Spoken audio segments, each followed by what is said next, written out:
এই ভদ্রলোকটা তার কোরবানির পশুটা রেখে গেল নামাজ পড়তে। তখন একটি গরিব লোক তাকিয়েছিল। ভদ্রলোকটা যখন মসজিদের ভিতরে ঢুকে, ফকিরের যখন তার কোরবানির পশুর উপরে নজর পড়ে, ফকির হঠাৎ উঠে এসে পশুর রশি খুলে তখন পশুটাকে নিয়ে এখান থেকে চলে যায় তার বাসার দিকে। দরজা খুলে বলে, দেখো আমি তোমাদের জন্য কি নিয়ে আইছি। ফকির লোকটা বলে, এটাই আমাদের কোরবানির পশু। তখন তার ছেলেরা কোরবানির পশু দেখে অনেক খুশি হয়। লোকটা যখন নামাজ পড়ে বের হয় তখন দেখে তার কোরবানির পশুটা নাই। এইখানে আমার কোরবানির পশুটা ছিল, এখন দেখি নাই। ওই লোকটা বলে, এখানে একটি ফকির ছিল, তাইলে ওই ফকিরটাই নিয়েছে কোরবানির পশুটা আমার। তুমি ফকিরটার বাসা ছিল, এইখান থেকে বরাবর সোজা চলে যাবে। ভদ্রলোকটা এসে বলে, ঠিক আছে আমি তার বাসার দিকে যাই। ভদ্রলোকটা যখন চলে এসে দেখে ছাগলটাকে নিয়ে দাঁড়িয়ে আছে একটি বাচ্চা। এটা দেখার পর ভদ্রলোকটা তার হাত থেকে ছাগলটার রশিটা নিয়ে নেয়। ফকির যখন ঘর থেকে বের হয়, ফকির বলে, কি হয়েছে? ভদ্রলোক বলে, তুমি ছাগল চুরি করছো। ফকির বলে, আমার ছেলে জিদ করে বলে এবার সবাই কোরবানি দেয়, এবার আমরাও কোরবানি দিব। ফকির বলে, তাই আমি আপনার ছাগল চুরি করে নিয়ে আস।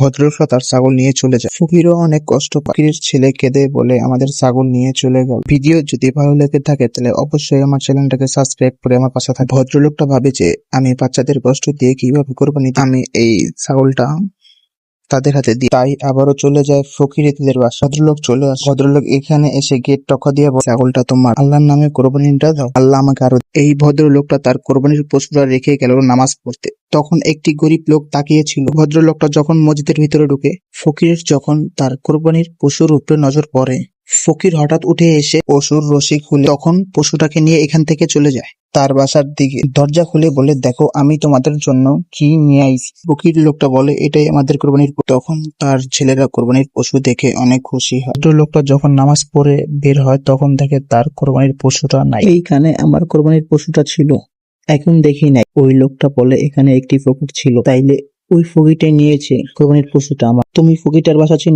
এইখান থেকে বরাবর সোজা চলে যাবে। ভদ্রলোকটা এসে বলে, ঠিক আছে আমি তার বাসার দিকে যাই। ভদ্রলোকটা যখন চলে এসে দেখে ছাগলটাকে নিয়ে দাঁড়িয়ে আছে একটি বাচ্চা। এটা দেখার পর ভদ্রলোকটা তার হাত থেকে ছাগলটার রশিটা নিয়ে নেয়। ফকির যখন ঘর থেকে বের হয়, ফকির বলে, কি হয়েছে? ভদ্রলোক বলে, তুমি ছাগল চুরি করছো। ফকির বলে, আমার ছেলে জিদ করে বলে এবার সবাই কোরবানি দেয়, এবার আমরাও কোরবানি দিব। ফকির বলে, তাই আমি আপনার ছাগল চুরি করে নিয়ে আস। ভদ্রলোকটা তার ছাগল নিয়ে চলে যায়। ফকিরও অনেক কষ্ট পায়। ফকিরের ছেলে কেঁদে বলে, আমাদের ছাগল নিয়ে চলে গেল। ভিডিও যদি ভালো লেগে থাকে তাহলে অবশ্যই আমার চ্যানেলটাকে সাবস্ক্রাইব করে আমার পাশে থাকে। ভদ্রলোকটা ভাবে যে আমি বাচ্চাদের কষ্ট দিয়ে কিভাবে কোরবানি দিই, আমি এই ছাগলটা তাদের হাতে দিয়ে, তাই আবারও চলে যায় ফকিরের বাসা। ভদ্রলোক চলে আসে। ভদ্রলোক এখানে এসে গেট টকা দিয়ে বলে, ছাগলটা তোমার, আল্লাহর নামে কোরবানিটা দাও, আল্লাহ আমাকে আরো।